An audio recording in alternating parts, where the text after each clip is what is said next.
আসসালামু আলাইকুম সবাইকে। কেমন আছেন? আমি তো আল্লাহর রহমতে ভালো আছি। আশা করি যে যেখানে আছেন ভালো আছেন, সুস্থ আছেন, পরিবার পরিজনদেরকে নিয়ে। সবাইকে ফুলের শুভেচ্ছা জানিয়ে আজকের ভিডিওটি শুরু করছি। আশা করি ভালো লাগবে। আর যদি ভালো লেগে থাকে তাহলে বরাবরের মতো আপনাদের কাছে একটাই রিকোয়েস্ট, আমার চ্যানেলটি সাবস্ক্রাইব করবেন, আমার ভিডিওটি দেখে সঙ্গে সঙ্গে একটি লাইক বাটনে চাপ দিয়ে দিবেন প্লিজ। সেপ্টেম্বর মাস চলে এসেছে, বাচ্চাদের স্কুল খোলার সময়ও হয়ে গেছে। এখন তো আসলে আজকে তো আর সেপ্টেম্বর মাস না, অলরেডি অক্টোবর চলে এসেছে। এখানে বাচ্চাদের স্কুল খুলেছে সেপ্টেম্বরের 13 তারিখ।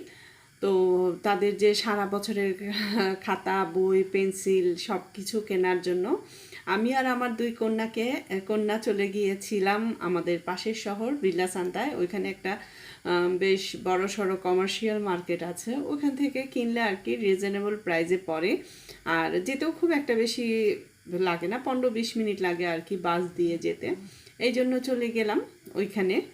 তো ভালোই লাগছিল, বাচ্চারাও খুব খুশি, একটু বেড়ানোও হলো, কেনাকাটাও হলো, সব কিছু মিলে। তবে ওদের প্রয়োজনীয় জিনিসগুলি আসলে মেন উদ্দেশ্য, কেনাকাটার উদ্দেশ্যটা সেটাই ছিল। বাচ্চাদের আর কি ওদেরকে নিয়ে গিয়ে করা সব কিছু। আর সারা বছরের জন্য যেহেতু এগুলি কেনা, ওদের পছন্দসই লিস্ট অনুযায়ী কিনে ফেলা ভালো। তবে ওই দিন সাধারণত সবগুলি কিনেছিলাম ছোট মেয়ে ওয়াসির জন্য, নাবার জন্য তেমন কিছুই কিনিনি, কারণ আমি লিস্ট পাইনি, স্কুল থেকে লিস্টটা দেয়নি। ওই যেহেতু চলে যাবে ক্লাস 6-এ, স্কুল চেঞ্জ হবে, প্রাইমারি স্কুল শেষ, যার জন্য আর কি ওর লিস্টটা ওইভাবে দেয়নি। আমাদের কেনাকাটা শেষ, খাতা বই কেনা সবই শেষ। না, বই না, প্রাইমারি স্কুলে বই তো স্কুল থেকেই দিয়ে দেয়। শুধু খাতা, কলম, পেন্সিল আরও আনুষাঙ্গিক যা যা লাগে তাই কিনেছি। আমরা বাস স্ট্যান্ডে ওয়েট করছি বাসের জন্য, কারণ যে বাসেই তো যেতে হবে। ওই পাশ দিয়ে যখন উল্টা দিক থেকে যখন একটা বাস যায় তখন মনে হয় এই তো আমার বাসটা চলে আসবে। আমাদের বেশিক্ষণ ওয়েট করতে হয়নি, ওরা আসলে একটু খেয়ে নিচ্ছে, চকলেট খেয়ে নিচ্ছে। আর মশা আছে যেখানে ওয়াসি আছে সেখানে না, ওয়াসি আছে যেখানে মশা আছে সেখানে। তাকে মশা ধরবেই এবং প্রচণ্ড রকম ধরে, একদম কাউকেই ধরবে না, শুধুমাত্র ওকেই ধরবে। ওই তো মনে করেন লাফালাফি করছে। আমার ভালোই লাগে যে এত মশা ধরে কেন, কিছুই করার নেই আসলে। এটা পরদিন সকালবেলা বাচ্চারা স্কুলে যাবে, রেডি হয়ে গেছে। আমরা সকাল 6টায় উঠেছিলাম। উঠে যেহেতু প্রথম দিন স্কুলে লেট করা চলবেই না, লেট করা যাবেই না। আর যেহেতু সব কিছুই গুছিয়ে রেখেছিলাম, তারপরেও বাচ্চাদেরও ঘুম ভেঙে গেছে, আমিও এক্সাইটেড, ওরাও এক্সাইটেড। 3 মাস পর স্কুল খুলছে, ভ্যাকেশন শেষ, সব কিছু মিলিয়েই ওরা খুব আনন্দেই ছিল, ভালোও লেগেছিল। সেই চিরচেনা পথটা দিয়েই যাচ্ছি, শুধু ওদিক দিয়ে বাম দিকে না গিয়ে সোজা চলে যাচ্ছি, কারণ আমার বাসা থেকে নাবার স্কুলটা আগে পড়বে, এখন ওয়াসির স্কুলটা পরে পড়বে। আর নাবার স্কুল বড় মেয়ে যেহেতু ক্লাস 6-এ চলে যাবে, ওর টাইম টেবিলটা অন্যরকম হয়ে যাবে। ওরটা হচ্ছে সকাল 8টা থেকে দুপুর 2টা পর্যন্ত। আর ছোট মেয়ে ওয়াসি, ওর স্কুলটা হচ্ছে সকাল 8:30 থেকে বিকেল 4:30 পর্যন্ত, লং টাইম। তো নাবার স্কুলের সামনে চলে এসেছি, সব বাচ্চারাই, ওদের এতদিন পরে বান্ধবীদের সঙ্গে দেখা, ভালোই লাগছিল। ওর স্কুল আমি জানতাম 8টা থেকে শুরু হবে, কিন্তু পরে জানা গেল যে 8:30টায়। এখন আমার গন্ডগোল হয়ে গেল, তো চিন্তা করলাম আগে ওয়াসিকে দিয়ে আসি স্কুলে, কারণ ওয়াসির স্কুলটা যেহেতু আগে গেট খুলে ফেলবে 25-এ, এই জন্য বললাম যে ওয়াসিকে আগে দিয়ে আসি, কাছেই যেহেতু স্কুল।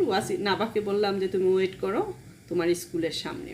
আর অন্যান্য গার্ডিয়ানরা ছিল, ওর বান্ধবীরা ছিল, কোনো সমস্যা হয়নি। এই তো ওয়াসি ঢুকে গেছে, ওয়াসি চলে গিয়েছে স্কুলে, আমি দৌড় দিয়ে আবার নাবার স্কুলের কাছে চলে এসেছি। একটু দৌড়াদৌড়ি হয়েছে আর কি, কিছুই করার নেই, এটা আমার মতো আরও বেশ কয়েকজন গার্ডিয়ানেরই হয়েছে। স্কুলের ভিতরে আমি এটা মানে গার্ডেনের সাইডটা, পিছন সাইডে আর কি, স্কুলের গেটটা খোলা, ওইখান দিয়ে জার্জি সেকশনে লাইন ধরে দাঁড়িয়ে আছে বাচ্চারা। ওদেরকে আর কি পরিচয় পর্ব চলছে টিচারদের সঙ্গে, প্লাস কি বলে এটাকে, স্কুলের যে প্রিন্সিপাল আছে তাদেরকে, তাদের উদ্দেশ্যে, নতুনদের উদ্দেশ্যে কিছু কথা বলছে। স্কুলের কি কি দায়িত্ব, কি কি করতে হবে, স্কুল যেহেতু নতুন ক্লাসে উঠেছে, উপরের ক্লাসে উঠেছে, তাদের কি কি পরিবর্তন হয়েছে, কিভাবে তাদেরকে ম্যানেজ করতে হবে ইত্যাদি ইত্যাদি তার বক্তব্য দিয়ে গেলো, ভালোই লাগলো। তো আমারও স্কুলের কাজ শেষ, এখনও আমি বাসায় চলে গিয়েছিলাম, ছুটি হয়ে গেছে। নাবা ছুটি হয়েছে যেহেতু স্কুলের প্রথম দিন, সব মানে 12টার সময় ছুটি হয়ে গেছে, আর ওয়াসির ছুটি হবে 12:30টায়। বাধ্য হলাম পার্কে গিয়ে বসার জন্য। তো আমার সাথে নাবার সাথে সবার আছে হলো গিয়ে সাজ্জাদ, নাবাদের সাথেই পড়ে, আমাদের বাংলাদেশি ভাবির ছেলে আর কি, আমার পাশে কাছাকাছিই থাকে। ওরা আগে থেকেই এক ক্লাসে পড়তো, শুধু সেকশনটা আলাদা ছিল। এই বছর আবার সেকশনটাও একসঙ্গে পড়েছে, ভালোই হয়েছে। এই তো ওরা খেলা করে নিচ্ছে, আর নাবার উঠেনি। আমরা আসলে আধ ঘন্টা সময় ওয়েট করতে হবে, আবার বাসায় যাব, আবার আসবো, তার চেয়ে কী দরকার পার্কে একটু বসে থাকি। এই নাবা আমরা দুজন দুই দিক থেকে দুলছিলাম। তো কি আর করা যাবে, কিছুই করার নেই।